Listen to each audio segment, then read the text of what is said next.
I don't like to use words like fascist or traitor to describe anybody, as I feel that that kind of language is incendiary. But when it comes to Donald Trump, he really is laying his cards on the table now. Post his conviction, now that he is a felon, he just doesn't really care anymore. And to describe the world and the United States' position in it in a way that is so clearly fascistic and traitorous, it's important to really listen to who he is and what he really means. I talk about the enemy on the outside and the enemy from within. So you have Russia, you have China, but if you have a smart president, you always handle him. Quite easily, actually. We have a lot of advantages. But the enemy from within, they are doing damage to this country. Referring to Russia and China as the enemy on the outside, but trying to make the point that the enemy from within is more dangerous. And of course, he's referring to anybody who doesn't support him, as well as Joe Biden and the Democrats. And to refer to the opposition as the enemy in politics is entirely fascistic. He talks about the enemy outside as being something that he can handle, but the enemy from within being more dangerous. And that in itself is very dangerous, because treason is something that, it's not a word that people really use to describe politicians.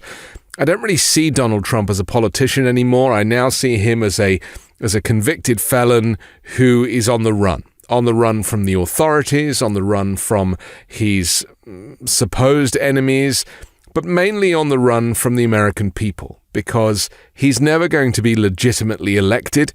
He is not popular. He hasn't won anything since 2016.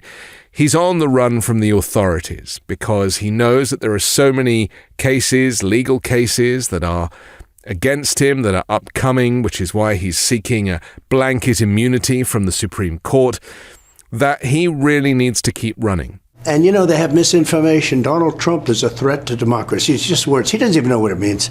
But it's like their slogan, I'm a threat to democracy. I'm the opposite. They're the threat to democracy. Running for president is something that he's doing only because he can potentially pardon himself and keep himself out of jail. And is that really the kind of person you want running the free world and being arguably the most powerful political leader on the planet? It's a very dangerous notion, the idea that somebody who is so volatile, so compromised, so in bed with the foes of America, especially Putin, especially North Korea, where he feels like, these people are the only people that really understand him. That is very worrying. He's spoken in a similar way about Viktor Orban of Hungary, who has time and time again lurched further and further to the right, removing people's rights, and especially the rights of women and LGBTQ people. And when it comes to religion as well, this is something that Trump and the likes of Orban are very into. It's our religion or no religion as far as they're concerned. And I think that really this far-right Christian nationalism that is rising around the world, but certainly harnessed here in America by somebody who is entirely ungodly. Donald Trump just recognizes that kind of evangelical Christian vote is of great value to him, so he has pretended that he's interested. Meanwhile, he can't quote a Bible verse. He clearly doesn't know or understand the teachings of Christianity, and instead is having sex with porn stars against their will. So we need to really get our heads around which direction the US should be going in. And for Joe Biden's offering, it is one of honesty, transparency, and inclusivity. And that really is the thing that, for me, you might not like the candidate, you might think Biden is too much of this or too much of that, but you're not really voting for Joe Biden. You're voting for Democrats and a celebration of democracy. And that is not something that Donald Trump is offering. His offering is very much about restriction, removing your rights, the rights of women, the rights of gay people, the rights of trans people, the rights of black people and brown people and Asian people, anybody who is not white male, a Christian, and a Republican stands to lose out. But not just those groups.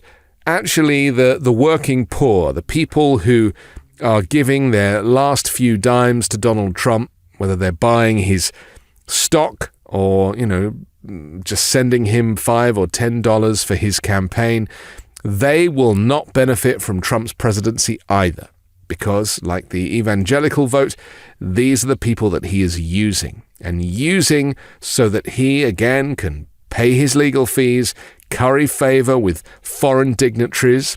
And finally, it's about enriching himself and his wealthy friends and connections. So things like deregulation of industries that are regulated specifically to keep us safe. We expect the government to step in and do the right thing so that you can drink clean water and not fear pollution in your local river.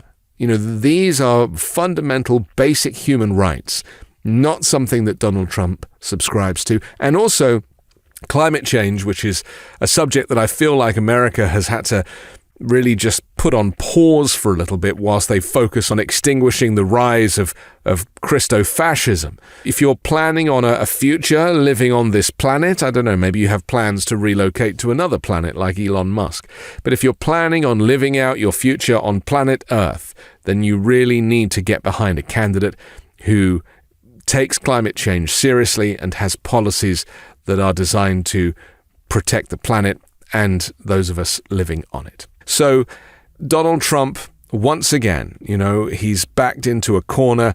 He is in an entirely fascist environment here on Fox, where he has friendly interviewers who are politically on his team, who are softballing him questions and feeding him questions, and him just being allowed to say whatever he wants and get away with it. That environment is a dictatorial environment, that kind of fake news channel that really is designed to promote Donald Trump and his extremist policies.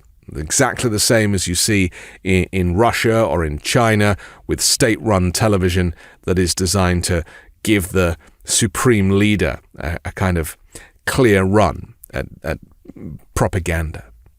So, the decision is down to you. I don't get to vote, but you do. And consider Joe Biden's infamous quote, "Don't judge me by the almighty, judge me by the alternative."